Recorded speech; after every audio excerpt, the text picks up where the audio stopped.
Good morning. So naata karon sa dulawan, dulaw na ako sa turmeric plant o dulaw nga garden diri sa dool sa muang balay.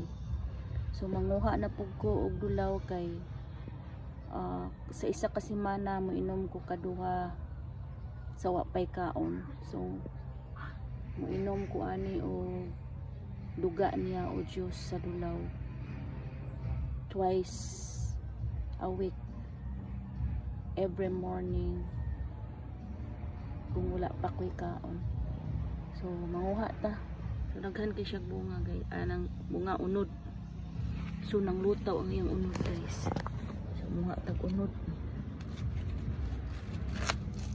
So nang lutaw ang iyang unod. Kasumuan ni siya. Ang lutaw ang unod. So mangalot ta. Mangalot ta guys ha.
Balhin pa sila ang punuan.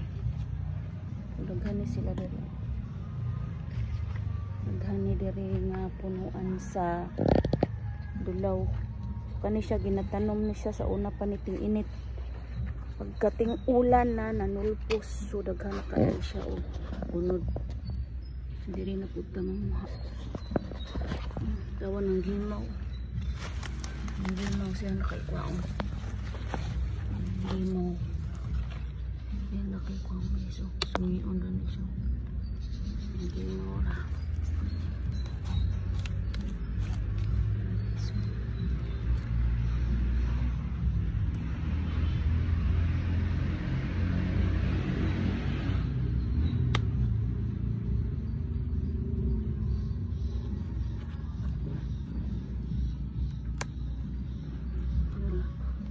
Sungion rin iso guys. So mana kong imnon karong buntaga. So ako ani siyang hugasan, ako ang dukdukon. So ang dugaan ni mo akong imnon. Mga naa sa mga 2 ka kutsara. So imnon ako ni siya sa wala pa ko'y kaon. Then after ko makainom mga 30 minutes ana na ko mukaon og pamahaw. So dako kayo ni siya og benepisyo sa ato ang mga sakit sa kalawasan guys. Sa ato ang mga sulod sa ginhawaan. So nganong inom ko ani inom lang ko kay dako kay ni benepisyo sa ato ang lawas kay wata kabalo kung sa atong mga sakit sulod sa ginhawaan. So dili lang kay isa ka sakit ang matabangan ani kundi daghang mga sakit. Pinaagi aning dulaw nga juice o duga sa dulaw. So sayon namang kay ni panguha nako diri kay duol raman. So tinanong ni ato pang niagi pang mga ting-init. So pagkating ulan na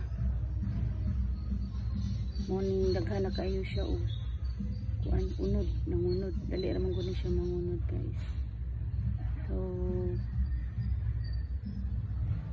kung dili pud mo wa mo tinanom sa inyo ha, daghan po ni sa bukid. Kung wa mo tinanom mapalit ra po ninyo sa merkado o bagsakan daghang namaligyan ni kinilo.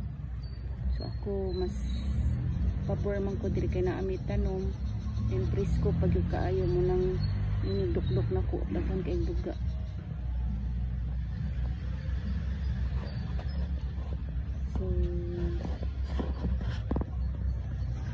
So, thank you for watching guys. So, ako sa ipadayon ng akong pagkalot ng dulaw. Maraming salamat. God bless.